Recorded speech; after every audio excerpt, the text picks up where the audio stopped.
I could do that by making nested lists, or maybe putting information in parentheses. So black and white. So rabbit, demon, cat, and angel is also a cat.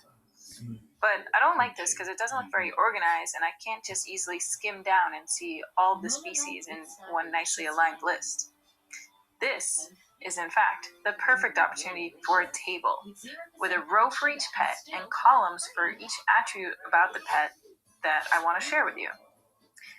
In order to make tables in HTML, we will need a lot of tags, so brace yourself. And don't worry about memorizing all these tags, you can always look them up later. It took me 10 years to memorize all the table tags, and I'm a pro. Alright, get ready. First tag is table, aptly named. Next, we need a header area for the table to hold the labels for each column. So we write T head. Inside that, we typically just want a single row of header cells. Anytime we write a row in the table, we use the TR tag. Inside that row, we want header cells. For a single header cell, we write TH. Okay, what will the first column label be? Ready, pet name, since that's pretty much the most important thing in the row and the identifier for it. Now let's add another column for species. And finally, let's add a column for color. I think that's enough columns for now. Let's add some data. We start off the rows of data with T body underneath our T head. And then once again, we want a row, so we're going to use that TR tag. But inside here, instead of using TH, we'll use TD because we're in the body. We're going to say TD, which stands for tabular data. And what is the value that goes in this first cell in the first row of data? Well, I'm just going to look up to my list and see that the first thing in my list was black and white, and that's her pet name.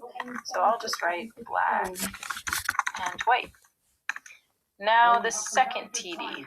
We can look up and see that our second TH was species, and black and white was a rabbit, so we'll write rabbit. And finally the third TH, so we look up and see that that third TH was color, so the corresponding TD.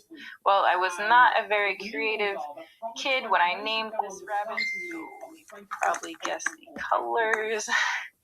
Okay, let's do another row.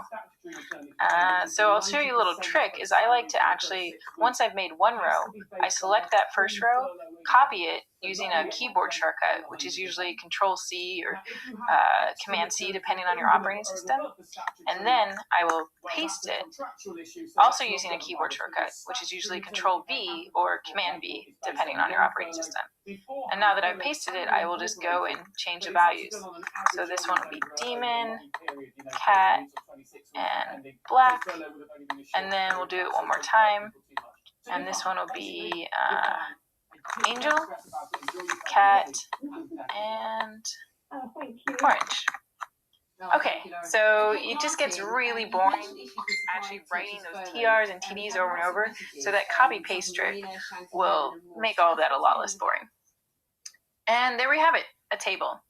I could easily add more columns just by adding another TH in the head and then TDs in each of the rows if I wanted to share more details about my pets.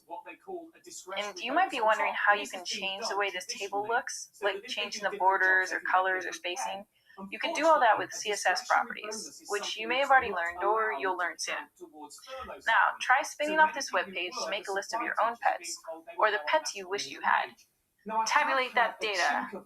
Tiny chink of light of this week, in that I managed to get a statement from HMRC, which effectively said, just because something's called discretionary, well, it doesn't mean it is discretionary if it forms an absolute part of your pay and it is part of your standard pay. And there are lawyers out there for unions and others who agree with that.